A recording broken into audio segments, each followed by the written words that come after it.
Mas será que o Governo, João, vai ter tempo para fazer uma análise detalhada e essa análise dos benefícios de cada situação? Eu, enquanto ouvia o Manuel, estava justamente a pensar nisso, do ponto de vista dos princípios. De facto, há aqui uma questão que tem que ser efetivamente bem ponderada e bem pensada, isto é, e dando, enfim, o exemplo do ensino ou da saúde ou do que for, até onde é que o Estado deve ir? E o que vimos ser defendido, por exemplo, na campanha eleitoral pelo engenheiro Sócrates foi que bom é ser o Estado a fazer e, portanto, os privados fazerem, não, isso é mau.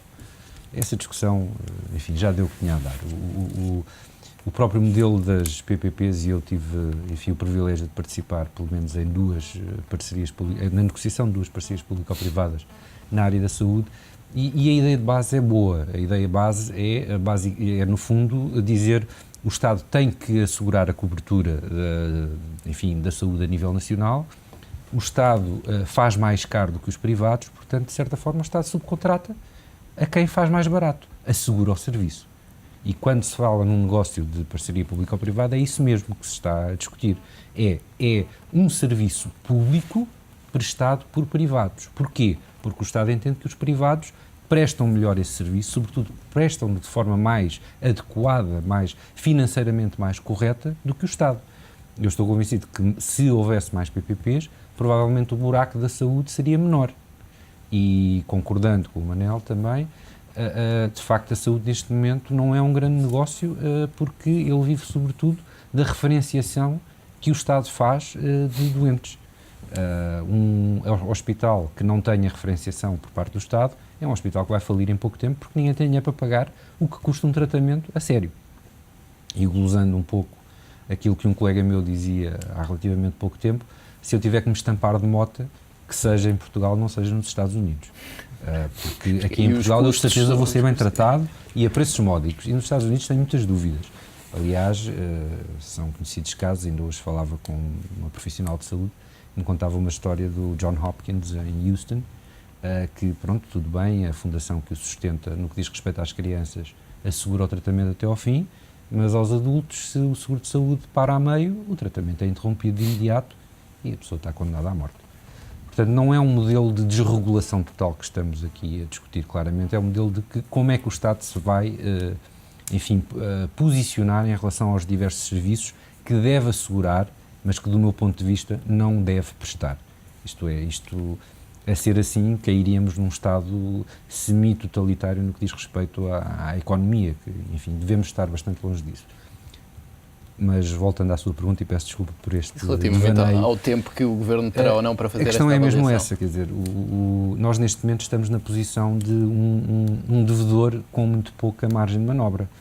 E, como também já alguém disse, eu neste momento só venderia a minha casa se fosse obrigado, mas se fosse obrigado tinha que a vender. Perdia dinheiro, mas se tivesse um credor à porta e se tivesse a casa hipotecada, se o banco me disser, olha, desculpe, mas eu vou-lhe levar a casa vai embora, seja por que preço for. E, portanto, quanto ao timing, ele se calhar é péssimo.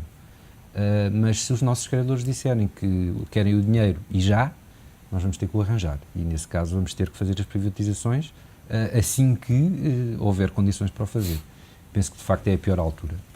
A vender, vamos vender mal.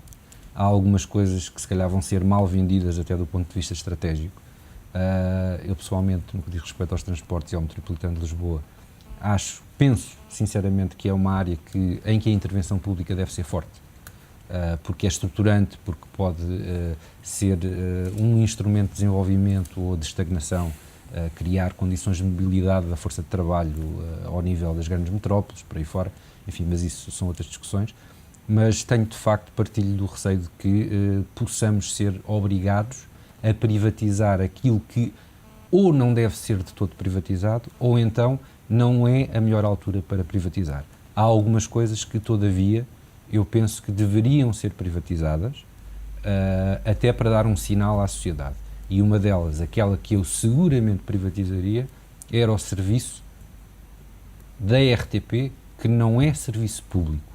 Não sei se me estou a fazer entender, isto é, eu continuo, para mim é um mistério, cuja resposta eu talvez conheça, mas não gosto, continuo sem perceber porque é que o dinheiro que eu pago com os meus impostos serve para pagar o canal 1 da RTP. Para pagar o canal 2, sim senhor, eu pago impostos. Para pagar o canal 1, não consigo entender. É algo que me ultrapassa. Enfim, talvez os meus colegas me possam esclarecer, mas eu não vou lá. É uma discussão que certamente nos próximos meses poderá ter lugar. João, queria também conhecer a sua opinião relativamente aos últimos estudos que têm saído relativamente à taxa social única. Foi uma grande batalha durante a campanha eleitoral, mas nesta altura vão surgindo alguns estudos que mostram que uma redução da taxa social única não teria um impacto assim tão significativo nas empresas. É verdade?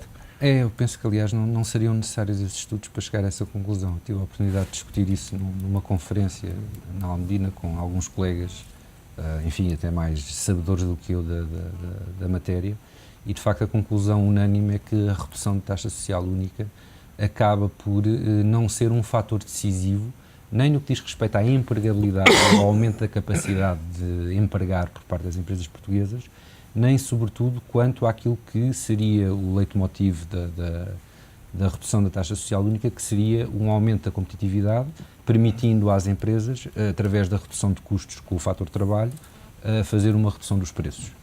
Eu penso que não será isso que vai acontecer. O que vai acontecer é que a redução da taxa social única vai ser encaixada pelas empresas, naturalmente. Eu próprio farei o mesmo.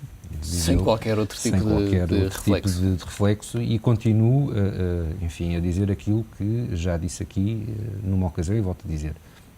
Quem manda é a economia. Não se muda a economia por decreto. Reduzir a taxa social única pode dar uma ajudinha, mas não é isso que vai fazer as empresas empregarem mais, nem é isso que vai fazer as empresas mexerem na sua política de preços. O que vai fazer isso é a economia como um todo. É a maneira como os mercados se movimentarem, é eu saber se esta zona de atividade vai crescer, vai diminuir, vai aumentar. Enfim, tudo isso é que é a economia real, é que comanda, não é o direito. E infelizmente não temos tempo para continuar esta conversa. Manuel Damasio, João Espanha e Francisco Proença de Carvalho, obrigado pela presença neste Closing Bell. É tempo de fazermos aqui uma curta pausa. Até já.